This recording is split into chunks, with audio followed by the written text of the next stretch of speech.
araw na to. Masaya ako nagising kaninang umaga at nakapagsilbi sa aking mga client sa opisina. Nagpasayaw sa akin ngayong araw, nanood ako ng Showtime, nakita ko yung mga artista. Ang nagpasaya po sa akin ngayon ay ang girlfriend ko po. Ang nagpasaya sa akin sa araw na ito, yung nilalakad namin sa DENR, may linaw na. So yung ang nagpasaya sa akin ngayong araw ay uminom kaming magdamag. Yung nagpasaya sa akin ngayong araw, yung makita ko kayo.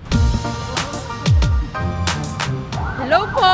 Ang nagpasaya sa akin ngayong araw na to dahil meron akong work. God bless! Ang nagpasaya sa akin ngayong araw ay yung jowa ko. Uy, tsura ko pa naman ako pagtuklay. Masyado akong masaya ngayon dahil ang nagpapasaya sa akin, finally I got my PSA birth certificate. Ang nagpasaya sa akin ngayong araw na to ay ikaw. Okay, ang nagpasaya sa akin ngayong araw ay naka-encounter ako ng isang mabait na client.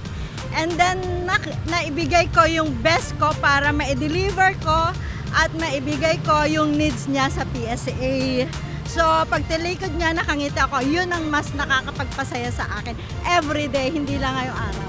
Ang nagpasaya sa akin ngayong araw na to, of course, everyday, pinapasaya niya ako. Yung pinakamamahal ko sa street namin. Alam na niya yon kung sino siya.